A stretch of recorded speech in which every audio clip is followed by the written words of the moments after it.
Well, hello, here we are again. It's time for the summer anti-money laundering update from ICT. Back once again, it's Dave Robson, Head of R&D here at ICD, and Mr. Dare is back with us as well. Hello. Yes, as I just said, so it's time for the summer update. Following on from the recent discussion group, Pekka is back with us to have a chat about three of the key issues that came up, so thank you for your time, Pekka. Without further ado, let's go straight in, and the first thing we wanted to cover off is part of the fourth MLD, and there's a term in there which fits around what is sufficient seniority in respect of approving politically exposed person relationships. So perhaps you could talk to us about that. Yeah, so thanks, Dave. So this was a subject of debate in terms of how are firms and members of the Money Laundering Officers Discussion Group approaching, the categorisation of risk, and are they taking a varied approach depending on the risk, the level of risk of the PEP? And effectively the answer seems to be yes, very much so. So just to give you a flavour of some of the discussions, so one member had a sort of a joint sign-off approach for all PEPs, which would be at sort of MLRO level and group risk director level, so a joint sign-off. But if the case involved a higher risk on a non-domestic PEP, then the group risk director would then perhaps take that up to, say, an executive board level for approval, or potentially declining the client. Again, some other firms had quite a clear differentiation in terms of domestic versus non-domestic PEPs. Now, obviously, that distinction is effectively being removed in terms of the definition of a PEP, but there's, as we know from FATF pronouncements, there's absolutely no reason why you cannot categorise PEPs as different risk levels within the broad definition of a PEP. So another member talked about the fact that their more senior staff within the AML risk function would deal with domestic PEPs, but when it came to non-domestic PEPs, it would go up to the MRLO and the governance and risk director. However, this particular member was saying they are looking again at this, and going forward, it's likely they're all going to go at least to the deputy MLRO for sign-off. Again, there was quite a bit of discussion about the varied approach here. Again, quite a few cases were dealt with on a risk scoring matrix. So if a PEP was based as medium or low, it would go to sort of an MRLO level. But if it was higher than that, in cases where they were more nervous, perhaps there was adverse media or there was a high risk jurisdiction, then in that case it would go up to a group level director. So Pekka, how do we help us, if it's our students or delegates, how do we help decide what's the best approach? You've described quite a few. Is there a best approach? Well, again, I think it's being able to evidence a risk-based approach, isn't it? And I think one firm had a RAG status, for their PEPs. They were saying that they would, red, amber, or green rate PEPs, and that would drive the level of sign-off seniority. So effectively, I think the message is very much, you must feel comfortable that you've got sufficient sign-off and be able to demonstrate that you've been through a thought process in terms of making clear that you do have sufficient sign-off at sufficiently high level. And we have seen in the last few years some regulatory enforcement action around this in the UK, where one particular bank was sanctioned where there was a delegation of the sign-off of PEPs to sort of AML staff and on fairly not junior but certainly not senior management. So what's clear is with the new EU directive and the language in there, most members are reassessing again whether they're comfortable that they've got this covered, and it comes down again to a risk-based approach. Okay, thanks, Pekka. And on the subject of sort of the risk-based approach and your firm's approach to the directive, what was the view of the members on the sort of 25% trigger level for beneficial ownership verification? Yeah, okay, so again, I would say certainly the majority of members take, again, a risk-based approach here.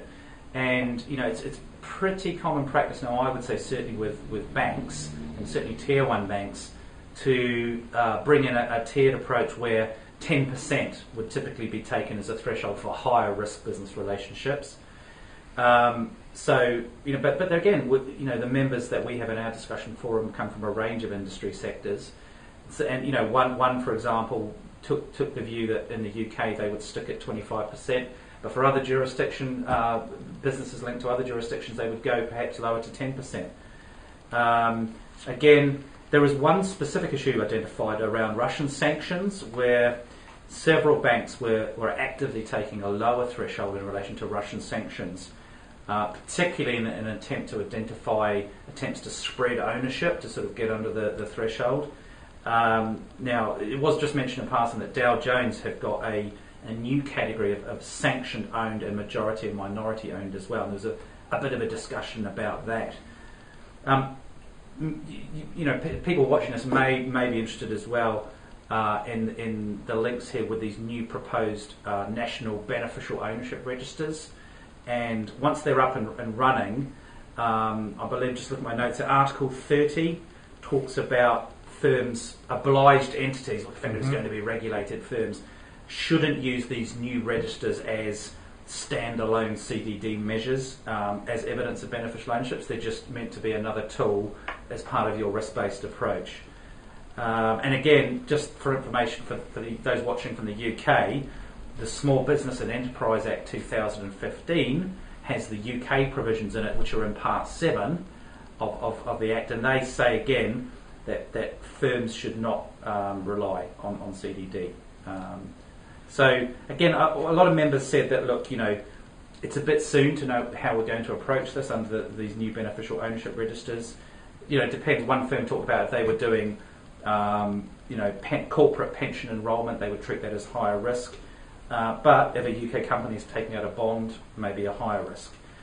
There was a bit of another debate as well about the side issue here about the fact that these registers are also going to capture trusts with tax consequences.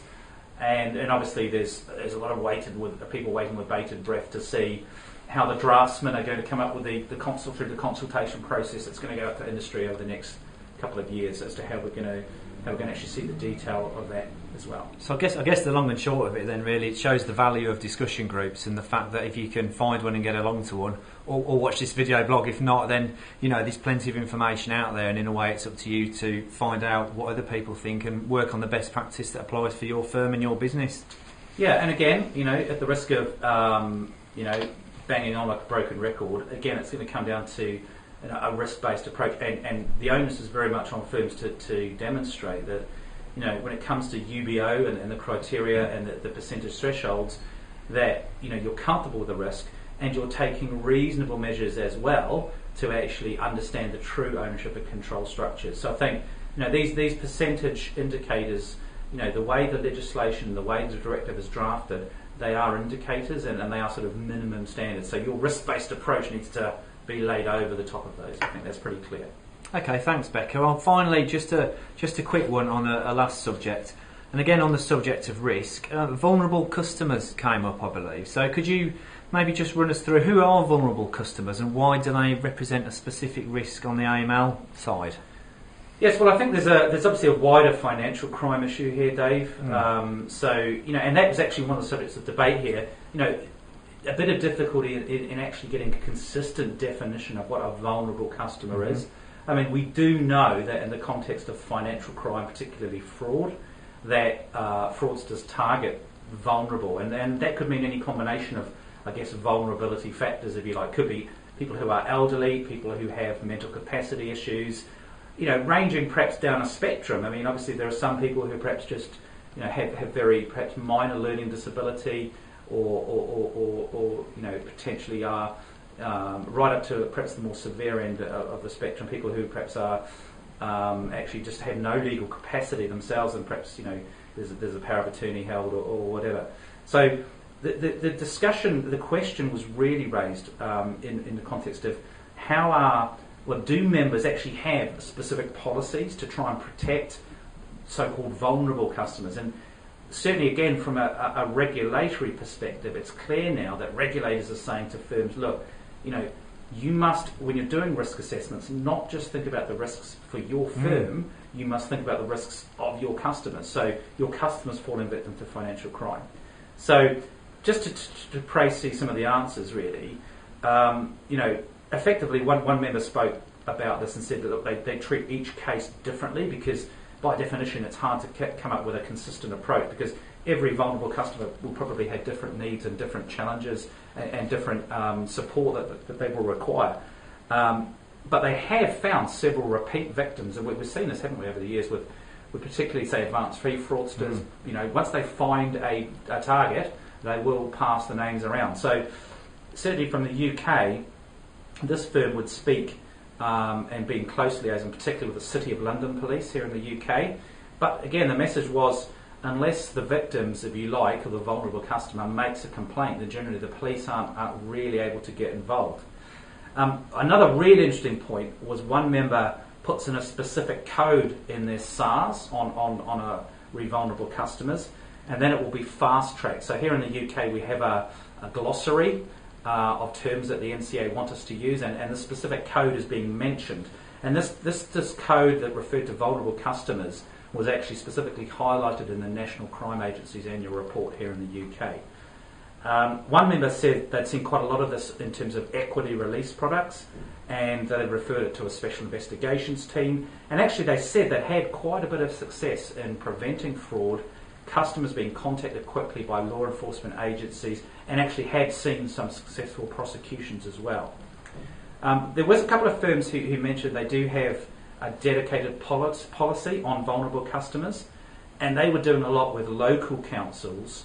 The DWP have units in place, and they've actually been very proactive, apparently, in supporting firms in contacting these customers. And another firm mentioned that they'd had very good support and results from social services as well. And if they could get through to a police force, that generally they found the police forces locally to be very focused on this.